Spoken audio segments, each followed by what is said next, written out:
श्रीकृष्णाय नमः. नमस्कार. माझ्या थिंक रिच अँड पॉझिटिव्ह चॅनलमध्ये तुम्हा सर्वांचे मनापासून खूप खूप स्वागत आहे. आता आपला खऱ्या अर्थानं उत्तम योग चालून आला आहे.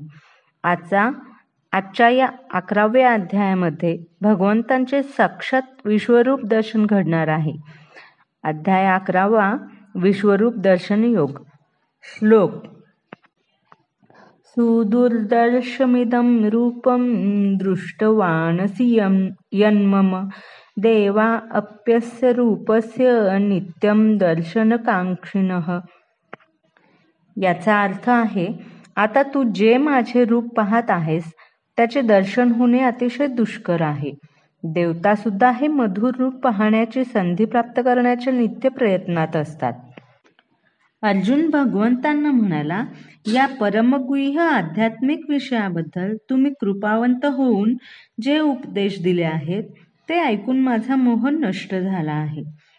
श्रीकृष्ण हे सर्व कारणांचे आदिकारण आहेत हे या अध्यायात दर्शवले आहे. ज्या महाविष्णूंपासून अनंत ब्रह्मांडांचा उगम होतो त्या महाविष्णूंचेही श्रीकृष्ण हेच कारण आहेत. श्रीकृष्ण हे एक अवतार नसून सर्व अवतारांचे उगमस्थान आहेत. या गोष्टीचे संपूर्ण विवेचन यापूर्वीच्या अध्यायात केले आहे.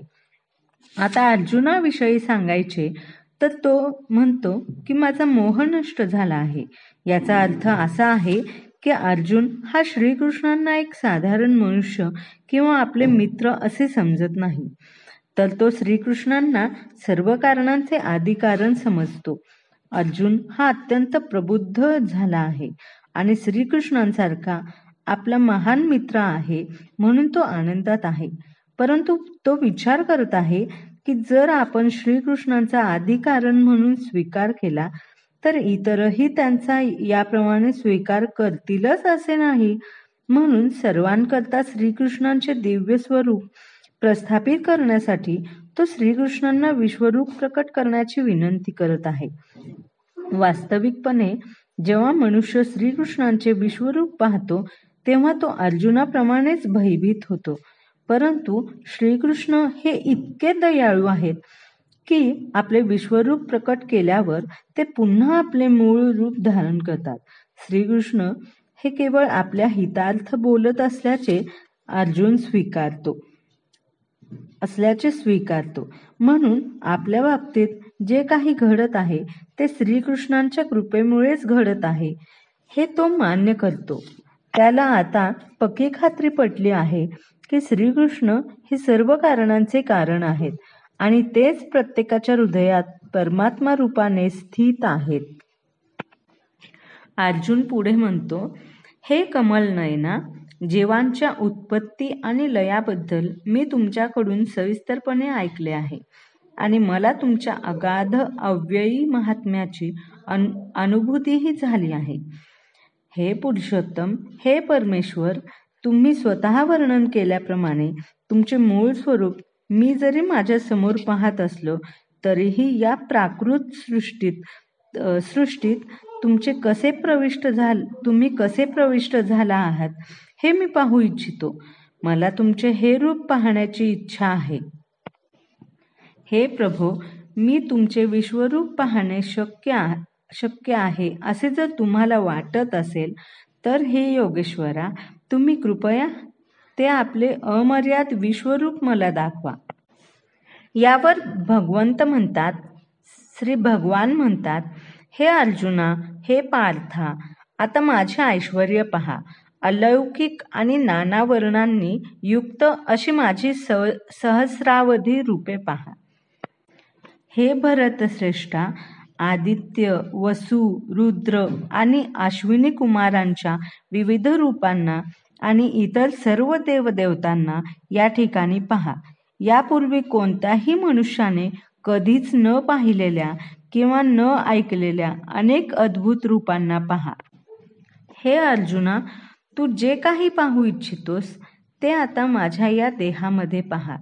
तू आता जे काही पाहू इच्छितोस आणि भविष्यामध्ये तुला जे काही पाहायची इच्छा असेल ते सर्व हे विश्वरूप प्रकट करू शकते. संपूर्ण चराचर या एकाच ठिकाणी स्थित आहे. एकाच ठिकाणी बसून कोणालाही संपूर्ण जग पाहणे शक्य नाही. अत्यंत प्रगत झालेला वैज्ञानिकही विश्वाच्या इतर भागात काय चालले आहे हे पाहू शकत नाही, परंतु अर्जुनासारखा भक्त विश्वामध्ये अस्तित्वात असलेल्या सर्व यच्चयावत गोष्टी पाहू शकतो.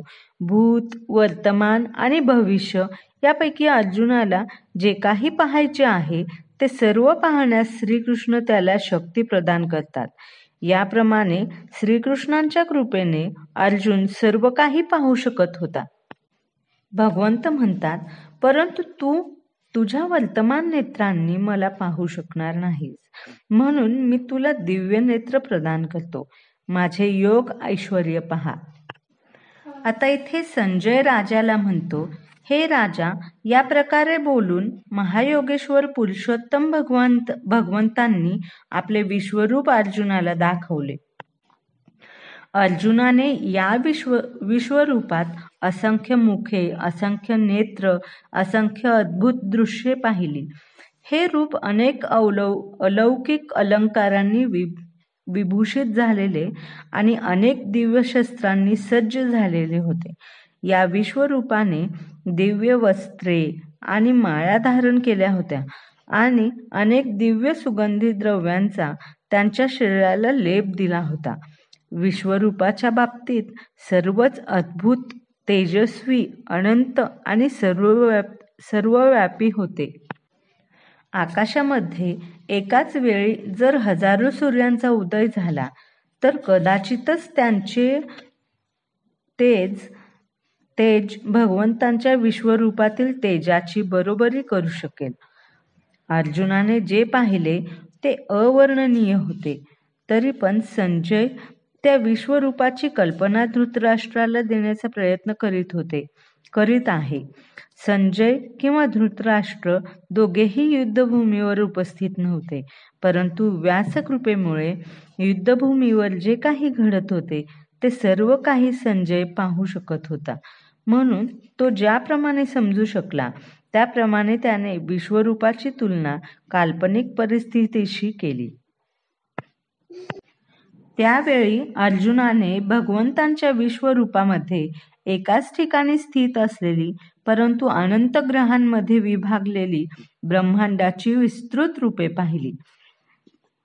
त्यानंतर भ्रमित आणि आश्चर्यचकित होऊन अंगावर रोमांच उभारलेला अर्जुन प्रणाम करण्यासाठी नतमस्तक झाला आणि हात जोडून त्याने भगवंतांची प्रार्थना करण्यास प्रारंभ केला.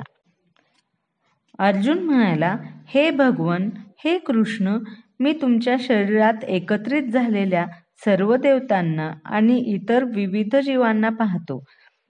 कमलासनावर बसलेल्या ब्रह्मदेवांना तसेच भगवान शंकर, सर्व ऋषी आणि अलौकिक सर्पांना मी तुमच्या देहामध्ये पाहतो. हे विश्वेश्वर, हे विश्वरूप, तुमच्या देहामध्ये मी अमर्यादित आणि सर्वत्र पसरलेल्या असंख्य भुजा, उदरे, मुख आणि नेत्रांना पाहतो आहे. तुमच्यामध्ये मला आदी, मध्य आणि अंत काहीच दिसत नाही. तुमचे रूप अत्यंत तेजपुंज असल्याने ते पाहणे कठीण आहे. हे तेज प्रज्वलित अग्नी किंवा सूर्याच्या अपरिमित तेजाप्रमाणे सर्वत्र व्यापलेले आहे. तरीही अनेक मुकुट, गदा आणि चक्रांनी सुशोभित झालेले हे कांतिमान रूप मी सर्वत्र पाहत आहे. तुम्ही परम आद्य, अक्षर श्रेय आहात. या संपूर्ण विश्वाचे परम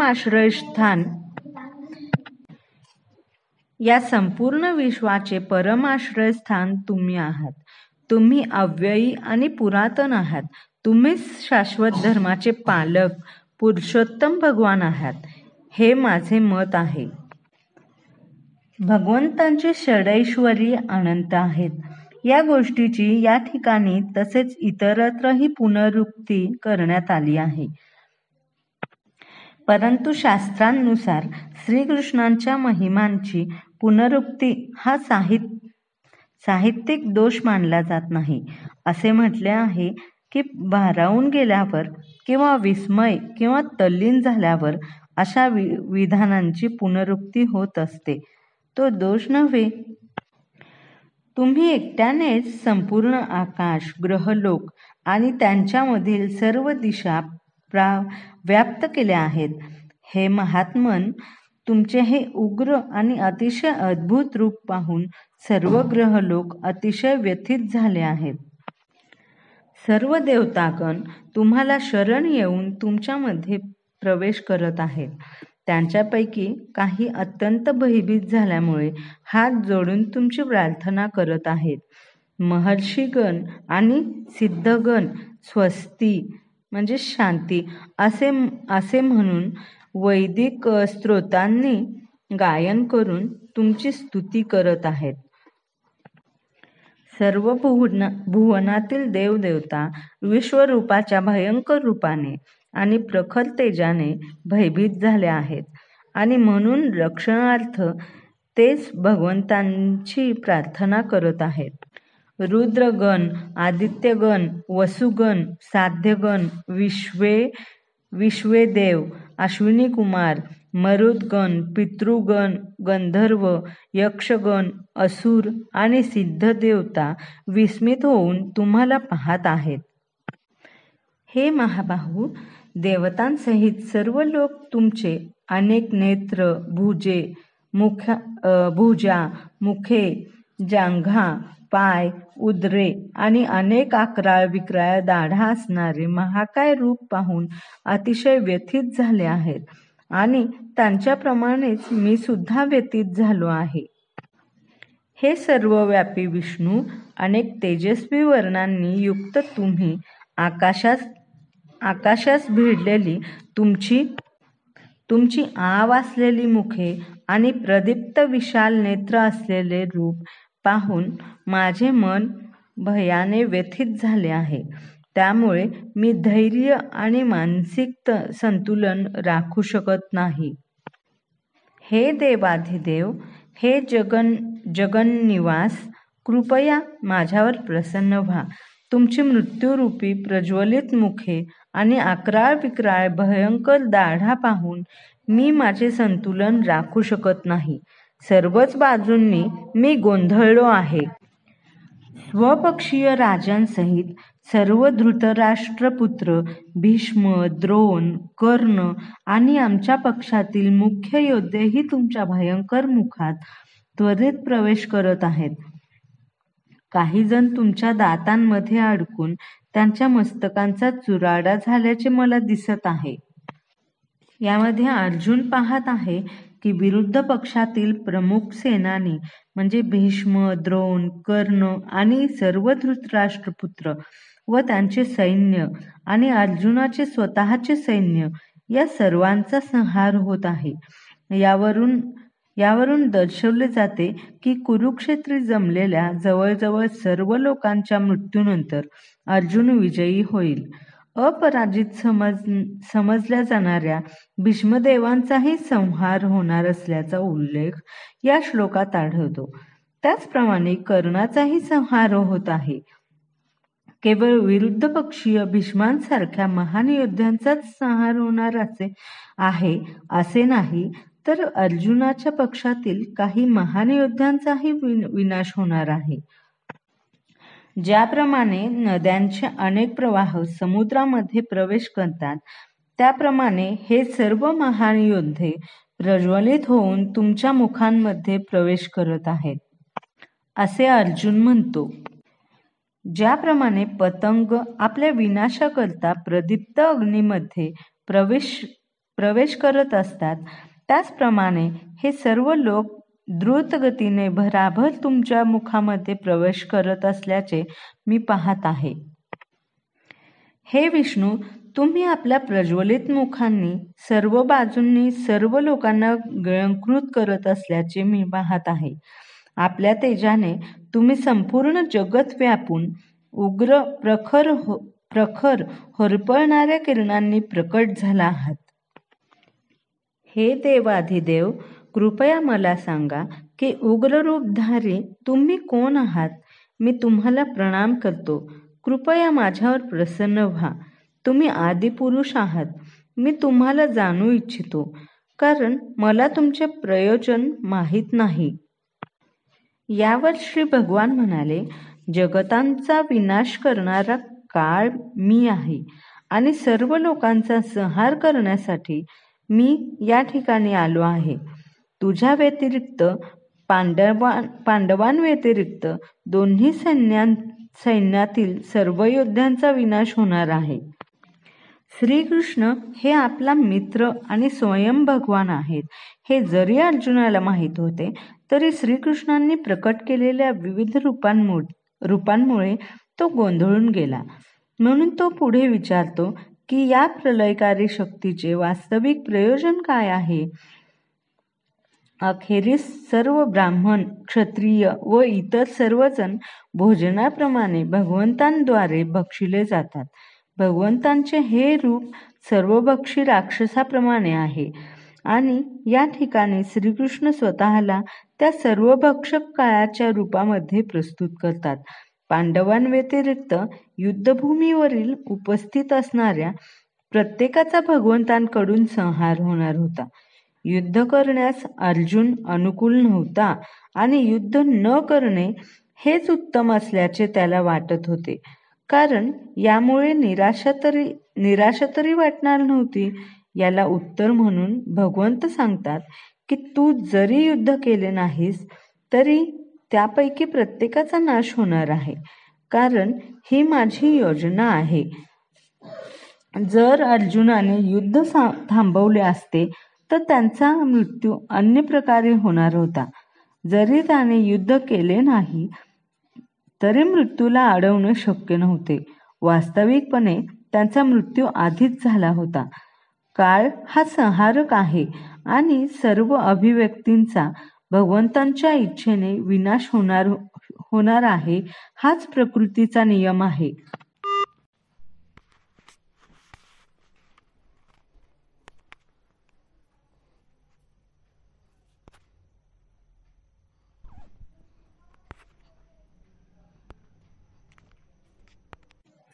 म्हणून उठ, युद्धास तयार हो आणि यशप्राप्ती कर.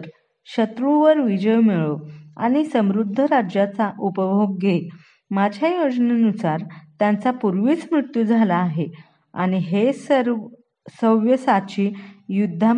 सव्यसाची युद्धामध्ये तू केवळ निमित्त मात्र होऊ शकतोस. द्रोण, भीष्म, कर्ण आणि इतर महान योद्ध्यांना मी पूर्वीच मारलेले आहे.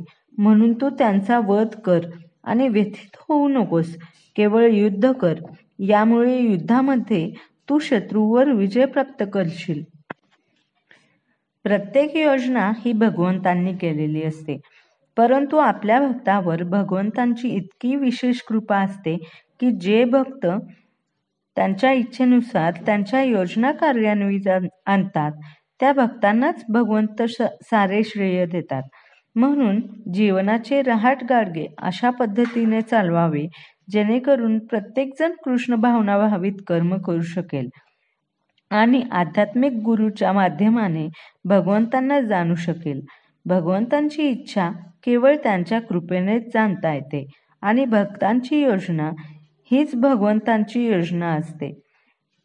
मनुष्याने अशा भगवंतांच्या योजनांचे अनुसरण करावे आणि जीवनाच्या संघर्षात यशस्वी व्हावे. आता संजय धृतराष्ट्राला म्हणाला, हे राजन, भगवंतांकडून हे वचन ऐकून थरथर कापणाऱ्या अर्जुनाने हात जोडून पुन्हा पुन्हा नमस्कार केला. अत्यंत भयभीत झालेला अर्जुन सद्गतीत स्वरात भगवान श्रीकृष्णांना असे म्हणाला, हे ऋषिकेश, तुमच्या नामश्रवणाने संपूर्ण जगत हर्षोल्लासित होते आणि सर्व लोक तुमच्यावर अनुरक्त होतात. सिद्धपुरुष जरी तुम्हाला नमस्कार करीत असले तरी राक्षस भयभीत होऊन इतस्ततः पळत आहेत. हे सर्व योग्यच घडत आहे. हे महात्मन, ब्रह्मदेवांपेक्षाही श्रेष्ठ असे आदि सृष्टीकर्ते तुम्ही आहात. तर मग त्यांनी तुम्हाला का बरे आदरपूर्वक नमस्कार करू नये? हे अनंता, हे देवाधिदेव, हे जगन्निवास, या भौतिक सृष्टीच्या पलीकडे असणारे तुम्ही परम अविनाशी सर्व कारणांचे कारण आहात. तुम्ही आदिपुरुष भगवान, पुरातन या व्यक्त प्राकृतिक जगताचे एकमात्र आश्रयस्थान आहात. तुम्ही सर्वज्ञ आहात आणि जे जे श्रेय आहे ते तुम्हीच आहात. तुम्ही त्रिगुणातीत असे परम आश्रयस्थान आहात. हे अनंत रूपा, तुम्हीच ही संपूर्ण भौतिक सृष्टी व्यापली आहे. सर्व काही भगवंतांवरच आश्रित आहे, म्हणून हे परम आश्रय आहेत. निधानम म्हणजे निर्विशेष ब्रह्मज्योतीसहित सर्व काही भगवान श्रीकृष्णांवरच आश्रित आहे. या जगतामध्ये घडत असणाऱ्या घटनांचे जे ज्ञाता आहेत आणि जर ज्ञानाला अंत असेल तर तेच सर्व ज्ञानांचा अंत आहेत आणि म्हणून तेच ज्ञेय आणि ज्ञाताही आहेत. ज्ञानाचे ध्येयही तेच आहेत, कारण ते सर्वव्यापी आहेत. वैकुंठ जगताचेही कारण तेच असल्यामुळे ते दिव्य आहेत. दिव्य जगतातील परमपुरुषही तेच आहेत. तुम्ही वायू आहात, परम नियंता. अग्नी, जल आणि चंद्र देखील तुम्हीच आहात. तुम्ही आदि जीव, ब्रह्मदेव तसेच प्रपिता महही तुम्हीच आहात. म्हणून माझा तुम्हाला सहस्रशः नमस्कार असो आणि पुन्हा पुन्हा मी तुम्हाला नमस्कार करतो. तुम्हाला पुढून, पाठीमागून आणि सर्व बाजूंनी नमस्कार असो. हे अनंत वीर्य, तुम्ही अपार शक्तीचे स्वामी आहात. तुम्ही सर्वव्यापी आहात आणि म्हणून सर्व काही तुम्हीच आहात. मी तुम्हाला तुमचा महिमा न जाणता माझा मित्र मानून हे कृष्ण, हे यादव, हे मित्र असे अनादराने संबोधले आहे. प्रेमाने किंवा प्रमादाने मी जे काही केले असेल त्याबद्दल कृपया मला क्षमा करा. विश्रांतीच्या वेळी, चेष्टा करताना, एकाच शय्येवर शयन करताना किंवा एकत्र भोजन करताना अथवा बसताना आणि कधीकधी एकांतवासात तर कधी अनेक मित्रांसमक्ष मी तुमचा अपमान केला आहे. हे अच्युत, माझ्या त्या सर्व अपराधांची क्षमा करा. तुम्ही या संपूर्ण चराचर सृष्टीचे पिता आहात. तिचे परमपूज्य आध्यात्मिक गुरु तुम्ही आहात. तुमच्या बरोबरीचा कोणीही नाही. तसेच तुमच्याशी कोणी एकरूपही होऊ शकत नाही. तर मग हे अतुलनीय शक्तिशाली भगवंता, त्रैलोक्यामध्ये तुमच्यापेक्षा अधिक श्रेष्ठ कोण असू शकेल? प्रत्येक जीवाचे आराध्य परमेश्वर तुम्हीच आहात. मी साष्टांग प्रणिपात करून तुमच्याकडे कृपायाचना करत आहे. ज्याप्रमाणे पिता आणि पुत्राचा उर्मटपणा सहन करतो, पिता आपल्या पुत्राचा उर्मटपणा सहन करतो, किंवा एक मित्र दुसऱ्या मित्राचा उद्धटपणा सहन करतो, किंवा पत्नी आपल्या पतीचा उद्दामपणा सहन करते, त्याप्रमाणे कृपया मी केलेल्या अपराधांची मला क्षमा करा. पूर्वी मी कधीही न पाहिलेले विश्वरूप पाहिल्यानंतर आनंदित झालो आहे, परंतु त्याचबरोबर भयाने माझे मन व्याकुळ झाले आहे. म्हणून हे देवाधिदेव, हे जगन्निवास, कृपया माझ्यावर प्रसन्न व्हा आणि तुमचे पुरुषोत्तम भगवान रूप प्रकट करा. हे विश्वमूर्ते, हे सहस्रबाहू भगवान, मस्तकावर मुकुट धारण केलेले आणि शंख, चक्र, गदा, पद्मधारी तुमचे चतुर्भुज रूप मी पाहू इच्छितो. तुम्हाला त्या रूपामध्ये पाहण्यासाठी मी आतुर झालो आहे. श्री भगवान म्हणाले, हे अर्जुन, मी तुझ्यावर प्रसन्न होऊन माझ्या अंतरंगा शक्तीद्वारे या प्राकृत जगतातच हे परमश्रेष्ठ विश्वरूप तुला दाखवले. तुझ्या वाचून पूर्वी कोणीच हे अनंत तेजोमय आणि आद्य रूप पाहिलेले नाही. हे कुरुप्रवीर, तुझ्यापूर्वी माझे हे विश्वरूप कोणीही पाहिले नव्हते. कारण वेदाध्ययनाने, यज्ञाने, दानाने, पुण्यकर्मे करण्याने किंवा उग्र तप करण्याने मला विराट रूपात या भौतिक जगतामध्ये पाहणे शक्य नाही. माझे हे भयंकर रूप पाहून तू व्यथित आणि भ्रमित झाला आहेस. आता हे रूप मी समाप्त करतो. हे मद्भक्ता, सर्व क्लेशातून मुक्त हो. तुला जे रूप पाहण्याची इच्छा आहे ते रूप मला आता शांत चित्ताने पाहू शकतोस. यावर संजय धृतराष्ट्राला म्हणाला, भगवान श्रीकृष्णांनी याप्रमाणे बोलून अर्जुनाला आपले मूळ चतुर्भुज रूप आणि शेवटी द्विभुज रूप प्रकट केले आणि भयभीत अर्जुनाला धीर दिला. अर्जुनाने जेव्हा श्रीकृष्णांना मूळ रूपामध्ये पाहिले तेव्हा तो म्हणाला, हे जनार्दन, हे अतिव सुंदर मनुष्य रूप पाहून मी आता शांतचित्त झालो आहे आणि मी आपल्या पूर्वस्थितीवर आलो आहे. श्री भगवान म्हणाले, हे अर्जुना, आता तू जे माझे रूप पाहत आहेस त्याचे दर्शन होणे अतिशय दुष्कर आहे. देवता सुद्धा हे मधुर रूप पाहण्याची संधी प्राप्त करण्याच्या नित्य प्रयत्नात असतात. तुझ्या दिव्य चक्षुंद्वारे तू जे रूप पाहत आहेस ते केवळ वेदाध्ययनाने, कठोर तपाने, दानाने किंवा पूजेने जाणणे शक्य नाही. या साधनांद्वारे कोणीही मला माझ्या मूळ स्वरूपामध्ये पाहू शकत नाही.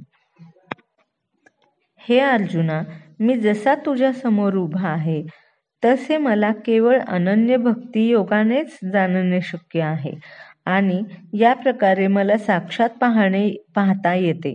केवळ याच मार्गाने तू माझ्या रहस्यमय तत्वात प्रवेश करू शकतोस.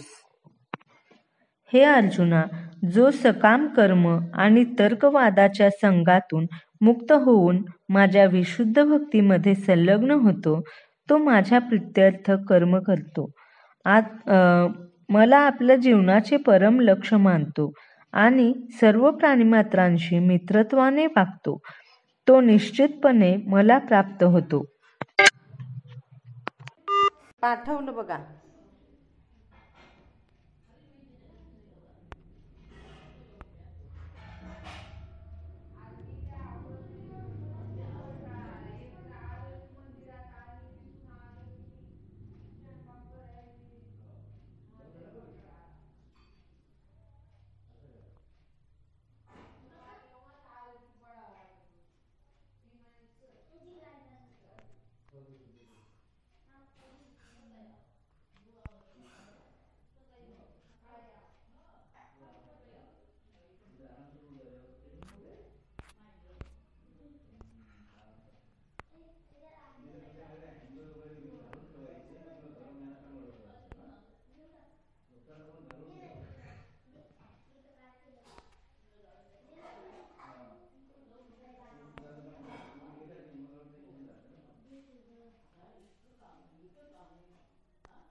या अध्यायाचा सारांश आहे, अस्थायी विश्वरूप, सर्व भक्षक काळाचे रूप आणि चतुर्भुज विष्णू रूपही श्रीकृष्णांनी प्रकट केले.